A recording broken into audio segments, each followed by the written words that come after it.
But some of the earlier work was all very sculptural, made, once again, it often hung on a wall, but it was 3D.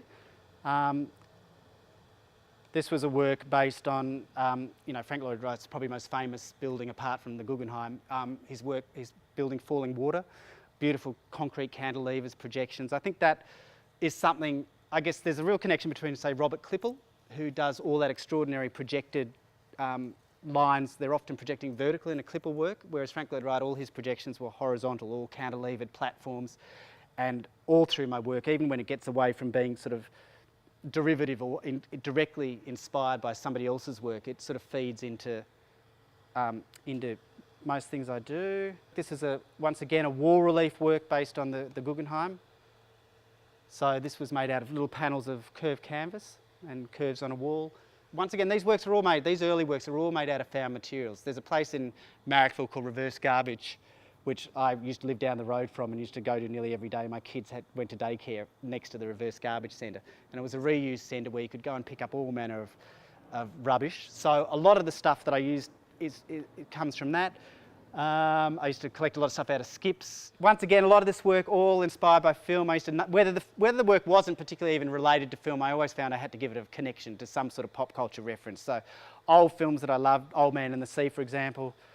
Once again, just old slatted timber, things, often with these earlier works, it would be the materials that would dictate how the work progressed. So I'd find I had a grab bag of stuff and I'd be in the studio and, for example, in this work, Old Man and the Sea is a classic old Spencer Tracy movie about him in a little boat, catching a giant marlin and then fighting off a shark that's trying to take it from him. The book is probably still studied in English.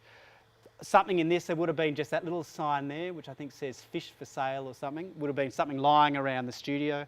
I would have grabbed that. There would have just been one of those probably, just one of those loose associations. Okay, Old Man in the Sea. Okay, well, Old Man in the Sea, what does that say to me? Old slats, old timber, old, sun-drenched timber. A big old drill bit became the harp that's running along the bottom here, became the harpoon, representative of the harpoon.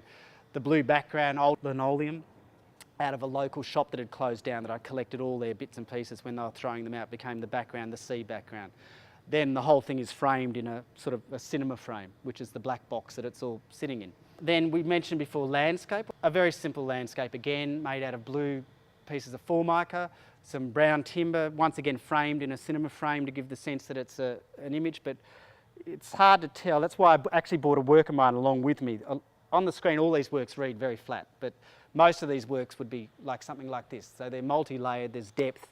That one's a particularly simple one, but they're always just built up, and there might be a little layer of plywood or a little layer of card or a little layer of foam core that sort of separates and pushes things out. I mentioned credit sequences earlier on, big influence. So this essentially is my building of the credit sequence for Picnic, the film, 1950s film.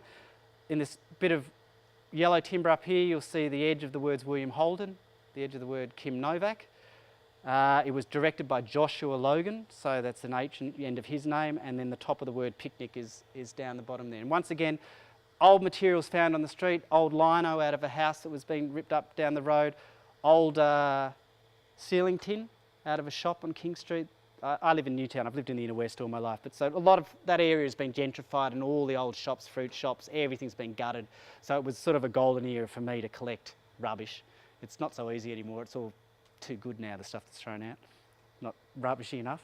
It's interesting, I sort of failed art school. I always thought I'd be a film director, right? So having not accomplished that, this is my way of still making films, in a sense, right? It seems a bizarre way to enter it, but it's sort of I still keep connected to the film world. I still buy film journals, go to the movies all the time. I still keep up to date with everything, but I now channel it into the artwork rather than making films.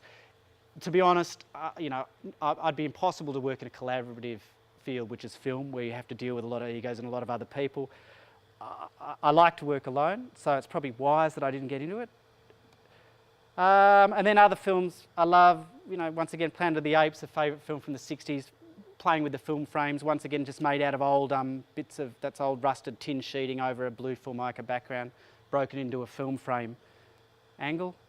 Film, I loved film, whether it be 35mm in a camera or Super 8 film or 16mm film. So the film frame itself plays a huge role in the work I do.